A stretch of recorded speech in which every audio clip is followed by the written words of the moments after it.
और अब बढ़ते हैं आगे और लखनऊ से बड़ी खबर सबसे पहले आपको देते हैं। आज दिल्ली दौरे पर बीएसपी अध्यक्ष मायावती रहने वाली हैं। राष्ट्रीय पदाधिकारियों के साथ बैठक करेंगी। दूसरे राज्यों के नेताओं के साथ भी बैठक होनी है।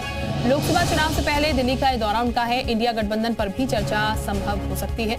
बनते बिगड़ते समीकरणों पर चर्चा होगी। तो आज दिल्ली दौरे पर बीएसपी अध्यक्ष मायावती रहने वाली है। 2024 को लेकर मायावती भी कमर कसती हुई नजर आ रही हैं। और विवेक इस वक्त हमारे साथ ज्यादा जानकारी के साथ जुड़ चुके हैं। विवेक, आज दिल्ली दौरे पर रहेंगी बीएसपी अध्यक्ष मायावती, उनके दौरे को लेकर क्या जानकारी और राष्ट्रीय पदाधिकारियों के साथ बैठक भी होगी?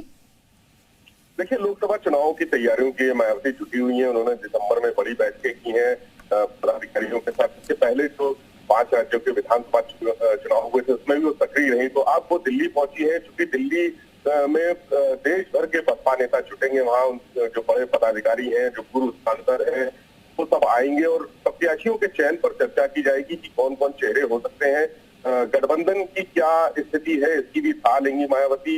हालांकि इंडिया गठबंधन से वो दूर है, एनडीए गठबंधन से भी वो दूर है। उन्होंने साफ कहा है कि बसपा अकेले चुनाव लड़ेगी, लेकिन जमीनी तैयारी क्या है बसपा की और दूसरे जो दल है उनकी क्या तैयारियां हैं, इसकी वो समीक्षा करेंगी। एक तरह से तो लेंगी कि कौन कौन से कैंडिडेट आते हैं भाजपा की तरफ से, इंडिया गठबंधन की तरफ से, कौन कौन से ऐसे चेहरे हैं। क्योंकि बसपा में बहुत टूट भी चल रही है। लगातार जो पार्टी के कई पूर्व सांसद हैं या बड़े नेता हैं, वो लगातार दूसरे दलों की तरफ रुख कर रहे हैं, क्योंकि बसपा को बहुत अच्छी तरह से लड़ते हुए नहीं देखा जा रहा है। ऐसे स्थिति में मायावती संगठन के लोगों से भी वहां चर्चा करेंगी, बात करेंगी और दूसरे दलों में जाने वाले जो पूर्व सांसद हैं या बड़े नेता हैं उनको कैसे वापस लाया जाए। क्योंकि मायावती का अपना एक कैडर वोट है और इसी कैडर वोट के बूते वो लोकसभा चुनाव में ताल ठोक रही हैं। उनकी स्थिति, मायावती की स्थिति खराब है, लेकिन वो खुद को मजबूत मानती हैं और जो दूसरे दलों में जाने वाले उनके ठीक, विवेक बहुत शुक्रिया आपका तमाम जानकारी देने के लिए।